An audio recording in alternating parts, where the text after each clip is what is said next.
Yo, what's going on, guys? Mike here from Core NBA. So today we're going to be talking about the newly acquired Patrick Beverley trade for the Los Angeles Lakers.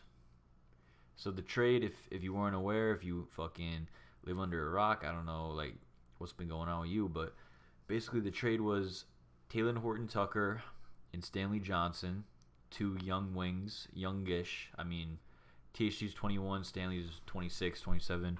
But anyways, so it was them two for Patrick Beverley. So this is a move that the Lakers really needed to make, in my opinion.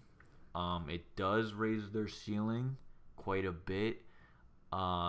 Before I probably had them at, like a 44 or 45 win team. But getting Pat Bev on this team, it could bump you over 50, to be honest. And I know that might sound crazy to say about Patrick Beverley. The guy's 34 years old, but I think the Lakers really needed a guy like this, a guy that could really, call out guys, say to Anthony Davis, especially Anthony Davis, like, get your ass in the paint, like, stop shooting those jumpers, like kind of like what Rondo did, but Rondo just isn't good enough at this point in his career to keep doing that. That's why he's out of the league now.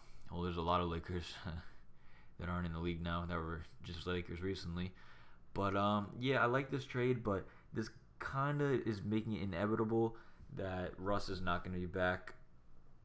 If you guys didn't know, you most likely know that Bev and Russ, they have quite the beef. It goes back about 6-7 years when Pat Bev, supposedly tried to take out his knee, but I'm not taking sides there. I mean, what's in the past is in the past. It probably was pretty dirty, but Pat Bev is just the kind of guy that you want on your team. Like, you hate to play against. I know this is being used over and over again, but you hate to play against him. Love to have him on your team, right? So the thing is with him is he doesn't really have any weaknesses, so you can kind of plug him in right now as a starter, like right now. So the Lakers have 3 starters, like fringe 4. Maybe you want to start Austin Reeves, but me personally, I'm still looking at other avenues for that shooting guard and that center spot, center power forward.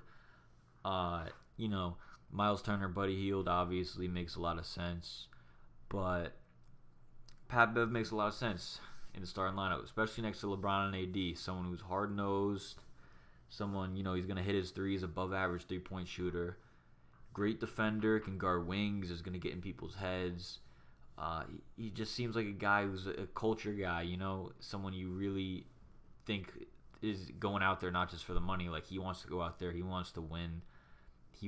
Obviously he wants his bread, but I can't wait to see this dude play. And I know he isn't the most talented guy, but we're really gonna need him. He's gonna do a lot of great things for us. Also, a point I wanted to bring up is, so the Lakers, in my opinion, had 2 top 100 guys, right? LeBron and AD. Russ, probably top 200 range. Austin Reeves, 150 range. Everyone else, not even really close, right? But if you look around the league and you kind of look at what teams have what, especially the good teams. So you take a look at a team like the Bucks, right? You got Giannis, Drew, Middleton, for sure top 100, stamped. But then also there's a couple fringe guys, right? So they got, Portis. He's probably top 100, if not 125-ish, right? Brook Lopez, he's probably 170-ish, right? But Lakers, they didn't really have that many guys, so I think that kind of can change their dynamic. You look at a team like, I don't know, the Clippers, right? Paul George, Kawhi, stamped. But then you have guys, Norman Powell, Marcus Morris, Reggie Jackson, John Wall possibly. It's just, there's a lot of, even the Bulls. You look at Lonzo, Zach LaVine, DeRozan, Vucevic, that's 4 top 100. There might even be more I'm not even thinking of. Teams across the league, I think you need at least 3 or 4 top 100 players to win. And the Lakers, Now they have 3, in my opinion. I think Pat Bev's probably borderline. He might be 120-ish. But either way, it's a big move. I know it hurts to lose THT. Hurts to lose Stanley. I was a big Stanley guy. I would have loved to see him, on a winning team, but hopefully, he could get a nice vet contract after next year. Maybe one day come back, but at the end of the day, man, you have LeBron James on your roster. You're gonna make a move like this. This kind of reminds me of when the Cavs traded for Kyle Korver. At the deadline, they gave up like a future first, but like still, like you're gonna have to give up young pieces when you have LeBron James on your team. I know, like a couple years from now, everyone's gonna be coming at the Lakers like, oh, THT's he's a 6-man of the year candidate, which down the line it could happen. He could be that type of guy. Good defender down the line. Right now is awful. Good defender, good at attacking the paint.